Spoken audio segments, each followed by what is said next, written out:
What if the games we played as children held the greatest gift to helping us achieve more today? That's how this book starts.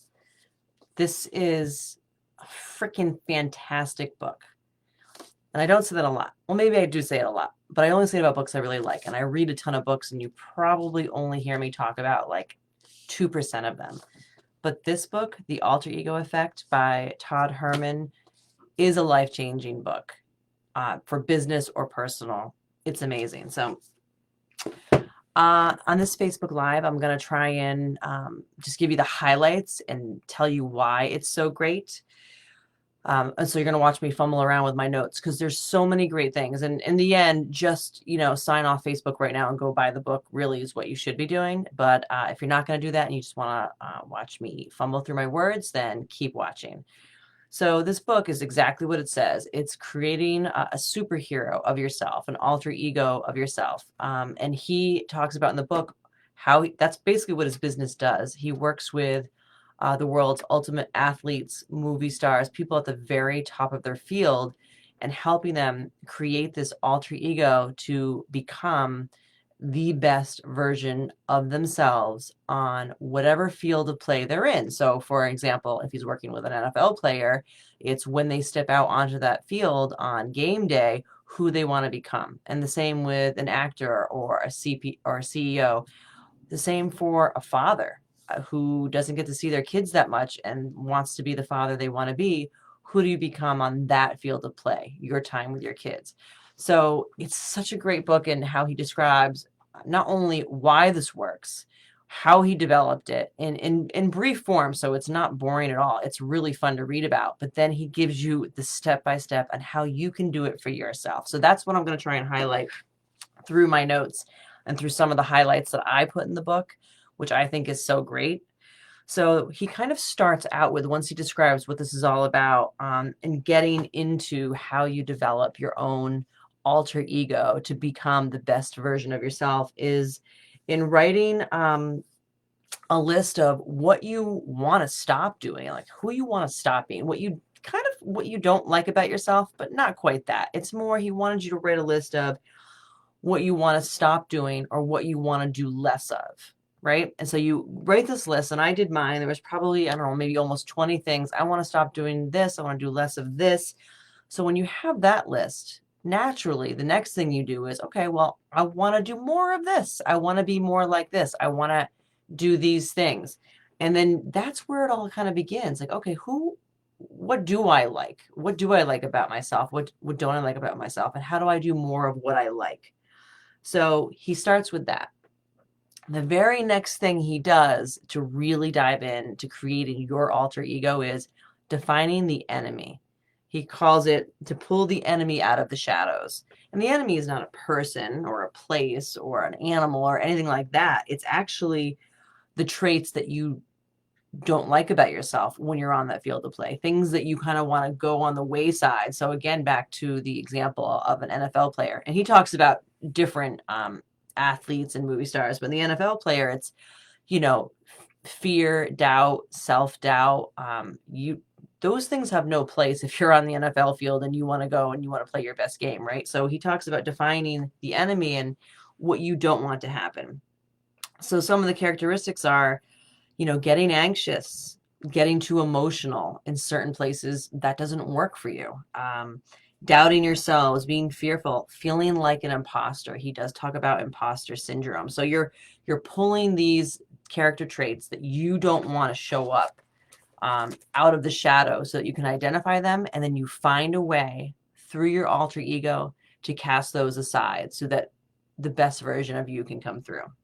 The second thing he has you do is story, right? We should all know by now that the power of story is one of the strongest powers we have in the universe. So he wants you to kind of write your story, whoever you are, you write your story. Then write your alter ego story, and you can kind of intertwine the two, but basically you're writing and creating your own story, how you want your story to be written. That's what he wants you to do. Make your world.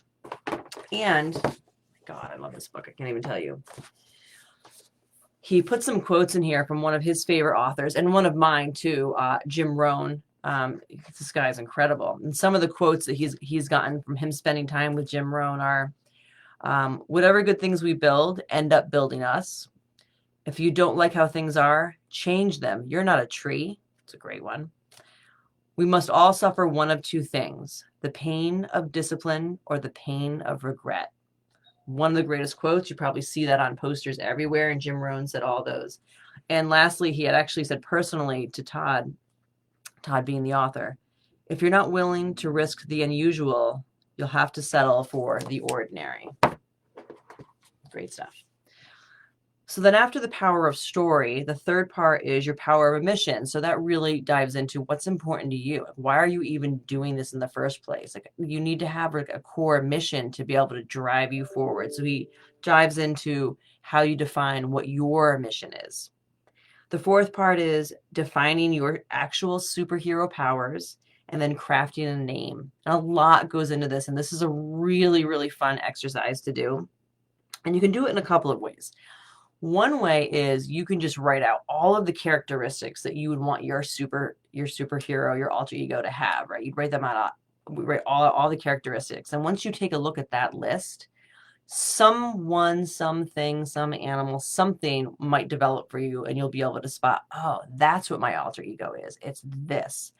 Or some of you might actually already have kind of a superhero in mind, whether it be Batman, Superman, Wonder Woman, or whether it's a lion or a fox or anything like that. You might have something in mind, and then you take that image and then you write all the characteristics. You know, if it's a lion, what are all the characteristics a lion has? So you can start that way. In the book, he suggests 3 different prompts for you to do this. One is to start with the list of the superpowers. 2 is choose someone or something that you really do admire. And 3, make sure it's right in front of you, meaning whatever it is that you choose to be the impotence of your alter ego, make sure you have that in your daily life. And whether it's a picture on your office wall or in your wallet or on your phone or an artifact or whatever it is, just make sure it's always there so you can always call it forward when you need it. And then you customize it. So he goes through a whole thing in there about how you customize your alter ego and you give it a name and all that. So the fifth part, once you develop, that's a big part, but once you go through all that and you really have a pretty clear image of who and what your alter ego is, you breathe life into that alter ego. And he walks you through 2 layers of breathing life into it. And one is, how are you going to show up? So if you want to define your field of play, and whether it's being more confident standing in front of people and giving presentations, or giving presentations over Zoom, or whether you want to be more confident playing soccer, whatever it is you want to be more confident in, he wants you to describe. So how are you going to show up in your alter ego, being that best version? And the second layer is, and then who are you? Who are you? If you were on the sidelines and you're watching someone, approach their game on the field, how would you describe them? So describe who you are on that field of play and how you're going to show up. The 6th part, and there's only 7 parts, almost done. The 6th part is your heroic origin story. So this you really need to define. You find your alter ego through story. So even though we've already defined the characteristics, right, and you got a name and you have an image, so you kind of have this thing in place, you need to write, or you're really going to want to write an origin story for this alter ego, like how this developed, who they are, what they've been through, what makes them who they are today. This is really more breathing life into making your alter ego that much stronger. And then the 7th part that I wrote down is activating your alter ego with a totem or an artifact. And this is also a really fun part. So he walks you through all of this, how you find whatever that artifact is going to be for you. For me, it's a watch. For other people, it could be an article of clothing. For him, it's glasses. That's why glasses are on the cover of his book. He actually doesn't need glasses. He has perfect vision. But this is what he wears, these glasses, when he wants to activate his alter ego. Usually for him, it's going into a big client meeting. He wants to show up as his alter ego. He puts those glasses on. For other people, it could be superpower pills. So it could be a tin of Altoids. So we're not talking narcotics here. It's like you could have a tin of Altoids on your desk, and when you grab one, you put one in your mouth, you're about to go onto your field of play. being the best version of who you are. Um, and for other people, it could be emotion. It could be pulling up a sock. It could be stomping your left foot 3 times. Whatever it is, it's just something that you know that's going to activate that alter ego, meaning you know you're going to step out of who you are every day and you're going to become this version of yourself. So I'm going to end with this other quote he put in here, which I just thought really nailed this home for me. And he says, now all of this could sound like children's games to some. Stomping a foot, yanking up socks, playing with a pebble. That stuff's for kids, and I'm a grown adult. And you're right. If that's your attitude, then just go with it.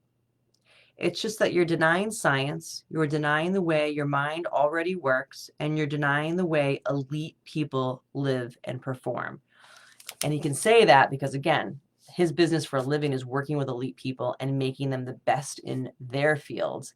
And this is how he does it, through helping them develop their alter ego. And part of that is how they activate it.